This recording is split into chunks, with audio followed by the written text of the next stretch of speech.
बिस्मिल्लाहिर्रहमानिर्रहीम। चलिए जी गर्ल्स, अभी आपको मैं समर टास्क के हवाले से बताती जाऊँ। समर टास्क में जो आपके लिए दिए गया है कि दर्स अव्वल अलिफ में से आपने उसके अल्फाज मायने, पेज फर्स्ट आप खोलें, पेज नंबर 3 की तरफ आ जाएँ।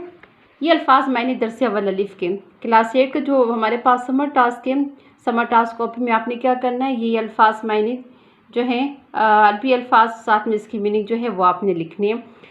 बाकी जो है ना, आपके जो तकरीबन कोई 15 आपके शॉर्ट क्वेश्चन करने हैं, तो उसको आपने ऐसे करना है कि अपने समर टास्क की कॉपी में शॉर्ट क्वेश्चन बहुत ही मुख्तसर से इसी दर्स के क्वेश्चन आंसर में से या फिर हदीस में से जो आपको जो है साथ हम करवा रहे हैं, हदीस नंबर 1, 2, 3, उसी में से आप बिल्कुल मुख्तसर से सवालात आपने बनाने। बाकी जो चीज़ें हैं वो आपके लिखने के नहीं है, आपका सब कुछ जो है वो जस्ट आपका रिवीजन है, ठीक है ना। आपने सब कुछ रिवीजन करनी है, आपने याद करना है।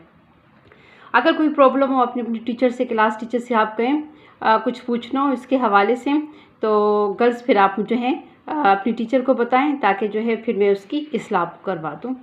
अभी हम आ जाते हैं फर्स्ट हदीस की तरफ। 2 दर्स हमने पढ़ लिए, आपको मैंने डिटेल करवा दी, क्वेश्चन आंसर अच्छी तरह से आपको क्लियर हुआ होगा यकीनन। अभी फर्स्ट हदीस जो कि आपको मैंने एक्सप्लेन कर दिया था, इसका आप जो है नोट्स में से ये खोलें और फर्स्ट हदीस की तरफ आ जाते हैं। बिस्मिल्लाहिर्रहमानिर्रहीम।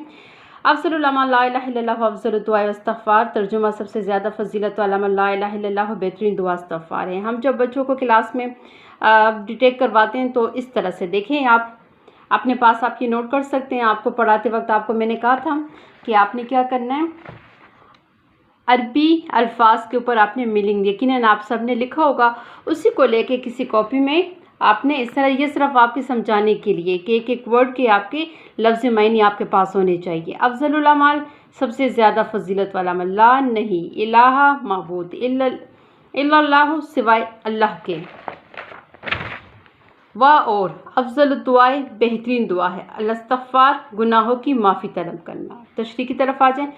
रसूल अकरम सल्लल्लाहु अलैहि वसल्लम के हदीस मुबारक के 2 हिस्से हैं। पहले हिस्से में अल्लाह ताला की तौहीद के इकरार को सबसे ज़्यादा फजीलत वाला अमल करार दिया गया है, जबकि दूसरे हिस्से में इस्तग़फ़ार यानी अल्लाह ताला के हजूर अपनी गलतियों और गुनाहों की माफ़ी तलब करने को सबसे ज़्यादा फजीलत वाली दुआ करार दिया गया है। फर्स्ट हमारे पास जो हिस्सा है वो क्या है, फजीलत वाला अमल। हेडिंग, फजीलत वाला अमल ला इलाहा इल्लल्लाह।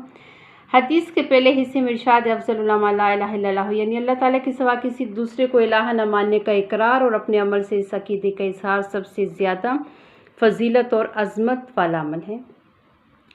ला इलाहा इल्लल्लाह में इलाह से मुराद ऐसी ज़ात है जिसकी इबादत की जाए, जिससे बेपनाह मोहब्बत और अक़ीदत हो। वह अल्लाह ही की ज़ात है जिसने हमें पैदा किया, हमें अक़ल और बसीरत अता की, हमें ना सिर्फ ज़िंदगी दी बल्कि ज़िंदगी की तमाम नेमतें अता की। हमें चाहिए कि अपने कौल और फैसले इसी ज़ात को इलाहा मानें, इसी की इबादत करें और इसी से सबसे ज़्यादा मोहब्बत करें। सेकंड पार्ट की तरफ आ जाते हैं। अफ़ज़ल दुआ इस्तग़फ़ार। हदीस के दूसरे हिस्से में इरशाद है अफ़ज़ल दुआ इस्तग़फ़ार, यानी बेहतरीन दुआ अल्लाह से अपने गुनाहों और नाफरमानियों की माफ़ी मांगना है। इंसान बाज़ औक़ात दुनिया की ज़ाहिरी रंगीनों में खोकर अपने खालिक व मालिक की रज़ा के ख़िलाफ़ किसी गलती या गुनाह का इर्तिकाब कर बैठता है। लिहाजा अल्लाह ताला को इलाहा मानने का तकाज़ा ये है कि इंसान अपनी गलती या गुनाह पर नादिम और शर्मिंदा होकर अल्लाह से माफ़ी मांग ले, क्योंकि उखरवी निजात, उखरवी से मुराद आखिरत की निजात,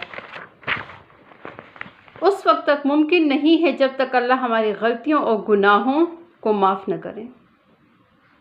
अब अगर कोई अल्लाह की निगाह में पसंदीदा और महबूब बनना चाहते तो उसे चाहिए कि चलते फिरते, उठते बैठते दिल और जान से ला इलाहा इल्लल्लाह और अस्तग़फ़िरुल्लाह का इजहार करता रहे।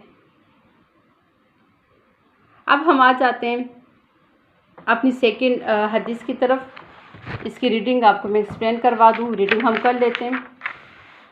औज़ुबिल्लाहि मिनश्शैतानिर्रजीम, बिस्मिल्लाहिर्रहमानिर्रहीम। पेज हमारे पास है 28। पेज खोलें गर्ल्स, बुक की तरफ आ जाएं। फर्स्ट हदीस हमने पढ़ ली, एक्सप्लेन आपको मैंने करवा दी, डिटेक्ट भी हम जो है वो हो चुकी है। सेकंड हदीस, बिस्मिल्लाहिर्रहमानिर्रहीम। तलबुल इल्म फरीज़तुन अला कुल्लि मुस्लिमिन। तर्जुमा, इल्म की तलब हर मुसलमान मर्द और औरत पर फ़र्ज़ है। तशरीह, ये इंसानी फितरत का बुनियादी तकाज़ा है कि इससे अपनी ज़ात और कायनात के बारे में हर अच्छी और बुरी बात का इल्म हो। इसके बगैर ना तो इंसान दुनिया में तरक्की कर सकता है और ना अपने खालिक व मालिक का कुर्ब हासिल कर सकता है। इंसान किसी बुनियादी ज़रूरत के पेश नज़र नबी करीम सल्लल्लाहु अलैहि वसल्लम ने इल्म हासिल करना हर मुसलमान मर्द व औरत पर लाज़मी करार दिया है। हमारे मुल्क में लड़कों के मुकाबले में लड़कियों की तालीम का तनासुब निस्फ़ है।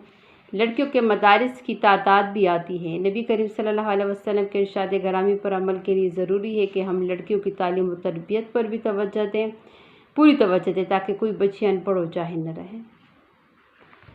Next page. इंसान उस वक्त तक अपने मकाम और अल्लाह ताला की तरफ से आयद करदा फ़राइज़ को जान नहीं सकता जब तक वह इल्म की जुस्तजू की राह पर गामज़न न हो। दूसरी बात यह है कि क़यामत के दिन अल्लाह ताला की अदालत में अपने फ़राइज़ और ज़िम्मेदारियों के मुतालिक जवाबदेही करनी है। इसलिए हर नेकी और गुनाह का और अच्छाई बुराई का इल्म हासिल करना भी ज़रूरी है। तब हम दुनिया में कामयाब हो सकते हैं और आखिरत में अल्लाह ताला की अदालत में भी सुरखरू हो सकते हैं।